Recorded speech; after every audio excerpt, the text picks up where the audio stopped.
नमस्कार. Target MPSC या YouTube चॅनलवर आपले स्वागत आहे. मी सूरज वागसकर. नुकत्याच लागलेल्या 2022च्या राज्यसेवा निकालातून माझी उपशिक्षण अधिकारी या पदावर नियुक्ती झाली आहे. तत्पूर्वी मी राज्यसेवेच्या 4 ते 5 मुलाखत दिल्या होत्या. याचा अनुभव गाठीशी असल्यामुळे मी आणि माझे काही अधिकारी मित्र मिळून एक नवीन इनिशिएटिव्ह हातात घेत आहे, ज्या अंतर्गत विद्यार्थ्यांना पडलेल्या प्रश्नांची आम्ही उत्तर देत आहोत. त्या अंतर्गत आम्ही एक बॅच लॉन्च करत आहोत. त्याचं नाव असं आहे की महाराष्ट्रातील समाज सुधारक एक नवा दृष्टिकोन. म्हणजे मार्केटमध्ये समाज सुधारकांविषयी बरीच माहिती उपलब्ध आहे हे आपण जाणता आणि युट्यूबवर व्हिडिओ आहेत, पण आयोगाला आपल्याकडून कोणती इन्फॉर्मेशन लागते आणि कमीत कमी इन्फॉर्मेशन मध्ये तुम्ही ॲक्युरेट कोणत्याही समाज सुधारक जर प्रश्न आला तर त्याचे उत्तर कसं देऊ शकतात, हा दृष्टिकोन आम्ही महाराष्ट्रातील समाज सुधारक एक नवा दृष्टिकोन या बॅच अंतर्गत देणार आहोत. आपण जाणता आहे की राज्यसेवेच्या मुख्य परीक्षेचा जो सिलेबस आहे त्यात सुमारे 40 समाज सुधारक आपल्याला अभ्यासायचे आहेत आणि एका समाज सुधारकाचं जीवनकाळ खूप मोठा आहे आणि त्यांनी महाराष्ट्राच्या तसेच भारताच्या जनगणनेत बरेच मोठे योगदान दिले आहे. आणि हे आपल्याला पॉसिबल नाहीये की प्रत्येकाचं जीवनचरित्र सर्वच अभ्यासणं आणि त्याच्याविषयी सर्वच माहिती आपल्याला अपेक्षित आहे. तर आयोगाला काय अपेक्षित आहे हे आपण पाहिलं पाहिजे. हा जो दृष्टिकोन तुम्ही ठेवला आणि तो दृष्टिकोन कुठून येईल, PYQ मधून येईल.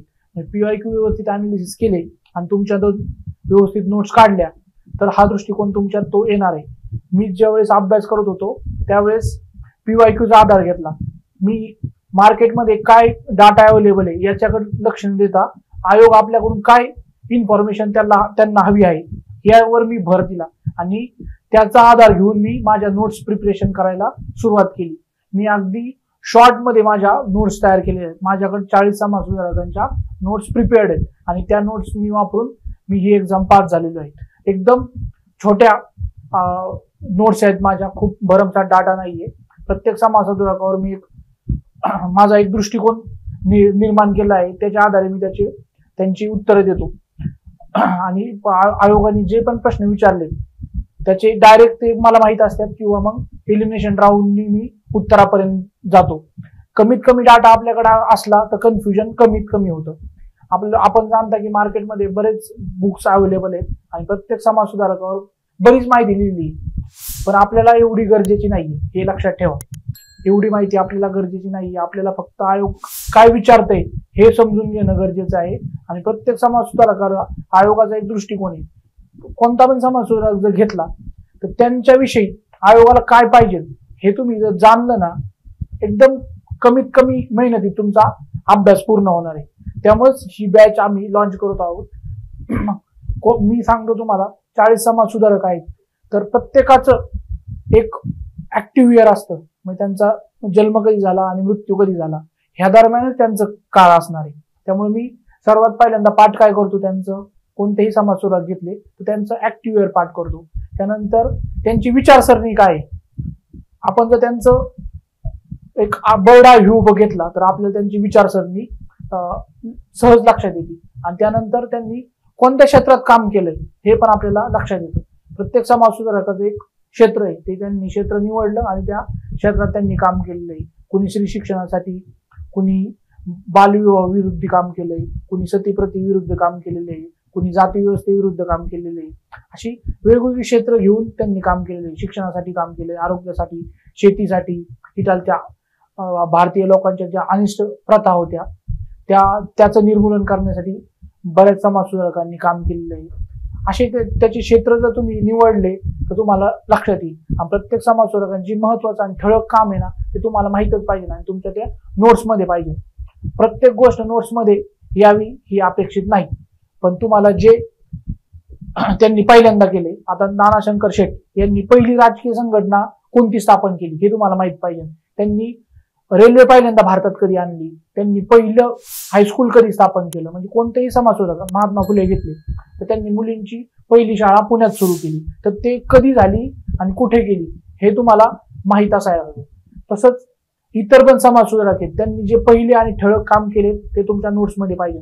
आणि नोट्स बनवताना PYQचा आधार घ्यायचा.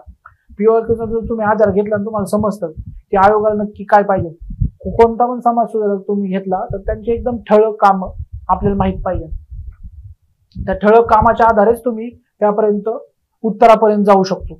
ह्या बॅचचा आमचा हाच उद्दिष्ट आहे की तुमचा जास्तीत जास्त टाइमपास नको व्हायला, तुम्हाला एक्झॅक्ट आणि टू द पॉइंट समाज सुधारक कसे अभ्यासायचे. आणि आपण जाणता की आपल्याला डाटा किंवा जास्त नॉलेज याला इथं महत्व नाहीये, तर आपल्याला ही एक्झाम पास होणं आणि चांगले मार्क येणं याला महत्व आहे. तर चांगले मार्क कसे येतील हा दृष्टिकोन आम्ही महाराष्ट्रातील समाज सुधारक एक नवा दृष्टिकोन ह्या बॅच मार्फत देणार आहोत.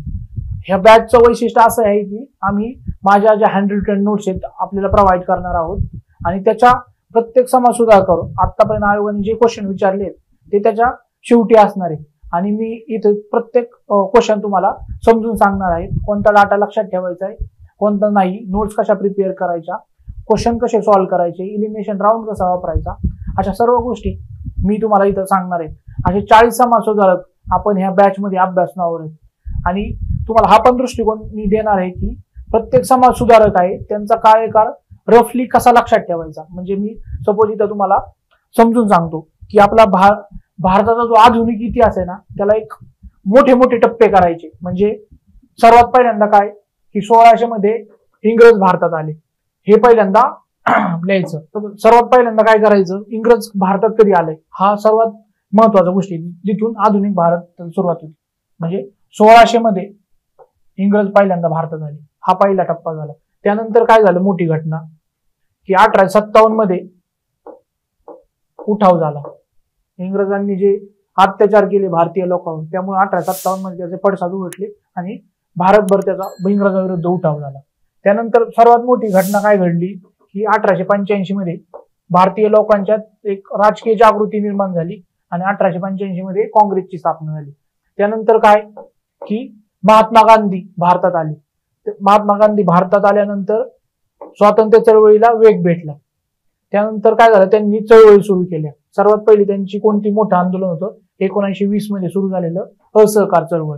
त्यानंतर 1930 मध्ये सुरू झालेलं सविनय कायदेभंग आणि त्यानंतर 1942 मध्ये चले जाओ आणि त्यानंतर याचा परिणाम म्हणून 1947 मध्ये भारताला स्वातंत्र्य भेटलं.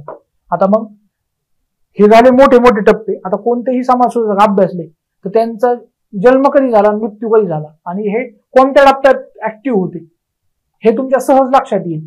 कोणते पण तुम्ही समाज सुधारक घ्यायचे आणि कोणत्या टप्प्यात ते ऍक्टिव्ह होते आणि मग त्याच्याहून आपल्याला समजतं की त्याचं उत्तरापर्यंत आपल्याला जाता येतं. म्हणजे सपोज तुम्ही जर नानाशंकर शेठ घेतले तर त्यांचा मृत्यू 1865 मध्ये झालेला आहे. आणि जर आपल्याला क्वेश्चन असा विचारला की नानाशंकर शेठ यांचं काँग्रेसच्या स्थापनेत सहभाग होता, तर काँग्रेसची स्थापना कधी झाली 1885 मध्ये झालेली. म्हणजे हे डायरेक्ट पुढे लिहिलेलं नाही होता का नाही, पण आपल्याला कळून जातं ना 1865 मध्ये त्यांचा मृत्यू झालाय. मग 1885 मध्ये ते काँग्रेसच्या स्थापनेत त्यांचा सहभाग कसा असेल, त्यामुळे ते उत्तर चुकीचं असणार आहे. असेच प्रत्येक समाज सुधारकाचं तुम्ही ऍक्टिव्ह इयर पाठ केलं तर त्यावेळेस कोणते समाज सुधारक होते आणि त्या काळात कोण ऍक्टिव्ह होतं हे तुम्हाला सहज कळेल. आणि कशात म्हणजे आता 1920 मध्ये कोणाचा सहभाग असू शकल चळवळीत, तर तुम्हाला सहज कळून जाईल की त्या काळात ते ऍक्टिव्ह होते का. म्हणजे असहकार चळवळ जर असेल 1920 तर त्या काळात जर ऍक्टिव्ह असतील तर त्यावेळेस ते सहभागी होते. तसंच त्यांची विचारसरणी पण तुम्ही लक्षात ठेवायची की आता सपोज बाबासाहेबांचा जर आपण विचार केला तर बाबासाहेब हे कायद्याविरुद्ध कधीच काम करत नव्हते, कारण ते वकील होते आणि कायद्यांवर त्यांचा प्रचंड विश्वास होता. त्यामुळे ते कायदे मोडायचे ह्या आंदोलनात कधीच सहभागी होत नव्हते. त्यामुळे 1920-30 असे मोठे मोठे आंदोलन काय होते, महात्मा गांधीजींचे आंदोलन काय होते, कायदेविरुद्ध आंदोलन होते. त्यामुळं त्या आंदोलनात ते सहभागी होत नव्हते. पण महात्मा गांधीजींचं काय वैशिष्ट्य होतं की जे कायदे आहेत त्यांच्या विरुद्ध ते आंदोलन करायचे. म्हणजे हा डिफरन्स आपल्याला समजतो.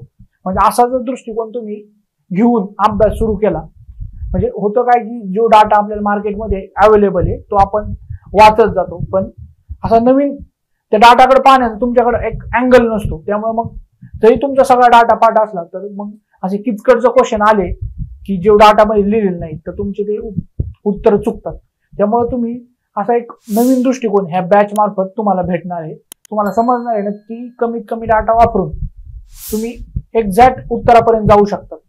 कोणतेही समाज सुधारक तुम्ही घेतले तर त्यांच्यावर त्यांचा ऍक्टिव्ह कार, त्यांची विचारसरणी आणि त्यांनी कोणत्या क्षेत्रात काम केलंय असं जर ढोबळमानाने तुम्ही लक्षात ठेवलं तर तुम्हाला सहज लक्षात येणार आहे. हा दृष्टिकोन आम्ही महाराष्ट्रातील समाज सुधारक एक नवीन दृष्टिकोन या बॅच मार्फत देणार आहोत. 40 समाज सुधारकाचा आपण येत्या काळात अभ्यासणार आहोत. धन्यवाद.